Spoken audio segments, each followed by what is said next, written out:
شہزادی آمنہ بادشاہ کی اکلوتی بیٹی تھی، اس لیے بادشاہ اسے دل و جان سے چاہتا تھا۔ وہ نہایت حسین و جمیل اور عقل مند تھی۔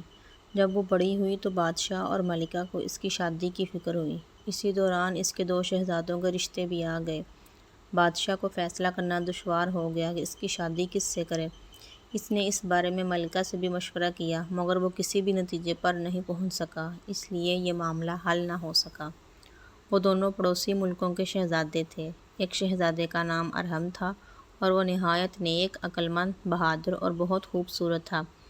دوسرے شہزادے کا نام اسد تھا۔ وہ نہ تو نیک اور عقل مند تھا اور نہ ہی بہادر۔ اس نے چپکے چپکے سے دل میں سوچ لیا تھا کہ شہزادی آمنہ سے شادی کرنے کے بعد کوئی سازش کر کے بادشاہ کے تخت پر قبضہ کر لے گا۔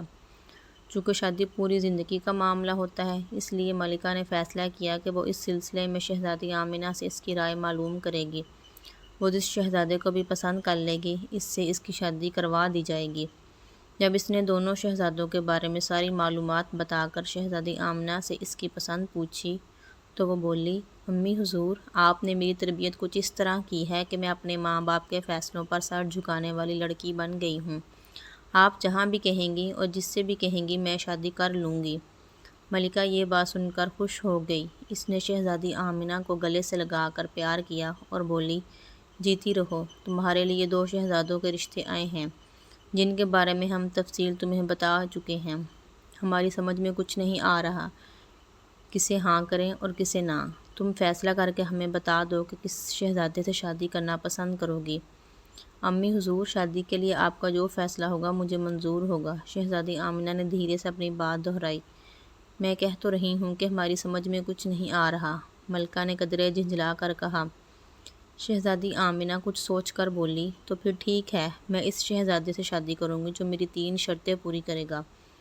وہ شرطیں کیا ہیں؟ ملکہ نے حیرانی سے پوچھا۔ میری پہلی شرط یہ ہے کہ وہ اس تالاب میں تیر کر دکھائے جس میں آدم خور مگرمچھ رہتا ہے۔ میری دوسری شرط یہ ہے کہ وہ چاولوں سے بھری ایک پوری دیگ کھائے۔ میری تیسری اور آخری شرط یہ ہے کہ وہ سوتا ہوا گھوڑا لائے اور اس پر سواری کر کے دکھائے۔ شہزادی آمنہ نے مسکراتے ہوئے کہا۔ ملکہ اسے حیرت سے گھورنے لگی اور پھر اٹھتے ہوئے بولی، اس کا مطلب ہے کہ تم شادی کرنا ہی نہیں چاہتی ہو۔ کوئی بھی تمہاری یہ عجیب و غریب شرطیں پوری نہیں کر سکے گا۔ تمہیں پتہ ہے تالاب کا آدم خور مگرمچھ کتنا خوفناک اور بڑا ہے؟ کس میں ہمت ہے کہ وہ اس تالاب میں تیر کر دکھائے؟ پھر کون سا شہزادہ دیگ بھر چاول کھا سکے گا؟ شہزادے تو ویسے بھی نرم و نازک ہوتے ہیں، تھوڑا سا ہی کچھ کھا لیں تو ان کا پیٹ بھر جاتا ہے۔ اور سوتے ہوئے گھوڑے پر بھلا کون سواری کر کے دکھائے گا؟ گھوڑا سوئے گا یا بھاگتا پھرے گا؟ اس کی باتیں سن کر شہزادی مسکرانے لگی۔ اسے مسکراتا دیکھا تو ملکہ کو تھوڑا سا غصہ آ گیا، اس لیے وہ خفگی سے اٹھ کر بادشاہ کے پاس آئی اور اس سے اس کی لاڈلی بیٹی کی شکایت کی۔ اس کی بات سن کر بادشاہ کے چہرے پر مسکراہٹ پھیل گئی۔ اس نے کہا، ملکہ، آپ شاید بھول گئی ہیں، آپ نے بھی تو اپنی شادی کے لیے 3 شرطیں رکھی تھیں۔ بہت سارے شہزادے ان شرطوں کو پورا کرنے میں ناکام رہے تھے، مگر انہیں ہم نے پورا کر کے دکھایا تھا کہ نہیں؟ ملکہ کو وہ پرانی باتیں یاد آ گئیں۔ انہیں سوچ کر وہ مسکرانے لگی اور بولی، امی حضور، میری شادی اپنی بہن کی بیٹی سے کرنا چاہ رہی تھیں اور وہ مجھے بالکل پسند نہیں تھا، اس لیے میں نے وہ شرطیں رکھی تھیں۔ پھر میری شرطیں تو ہمت اور جوان مردی والی تھیں۔ ایک آدم خور شیر کو خنجر سے مارنا تھا جس نے کئی انسانوں کو اپنا نوالا بنا لیا تھا۔ معصوم لوگوں کو لوٹنے والے ڈاکوؤں کو گرفتار کرنا تھا جنہوں نے غریبوں کی زندگی اجیرن کر دی تھی، اور پہاڑ کو کاٹ کر ایک نہر نکال کر کسانوں کی بنجر زمین کو سیراب کرنا تھا۔ مجھے فخر ہے کہ آپ نے وہ تمام شرطیں پوری کی تھیں۔ آپ بہادر اور ہمت والے بھی تو بہت ہیں۔ لیکن ملکہ، کبھی کبھی ہم یہ سوچ کر پریشان ہو جاتے ہیں کہ اگر ہم آپ کی شرطوں کو پورا کرنے سے قاصر رہتے تو پھر آپ سے تو ہماری شادی ہی نہ ہوتی۔ بادشاہ نے فکر مند ہو کر کہا۔ کیوں نہیں ہوتی؟ ملکہ نے اٹھلا کر کہا۔ میں اپنی شرطوں میں یہ تبدیلی کر دیتی کہ آپ انہیں شادی کے بعد بھی پورا کر سکتے ہیں۔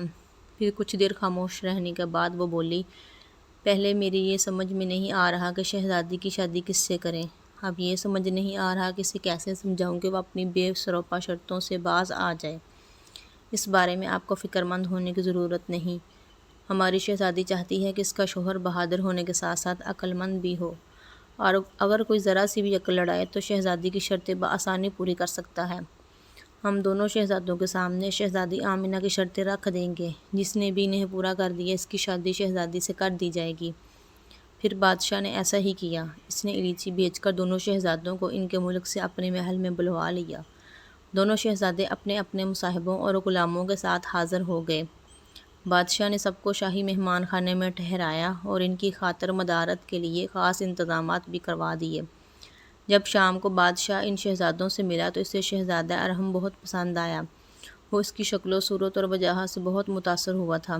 اس کا باپ بہت اچھے طریقے سے اپنے ملک پر حکومت کر رہا تھا، جس کی وجہ سے رعایا بہت خوشحال تھی۔ ملکہ کو بھی وہ شہزادہ بہت پسند آیا۔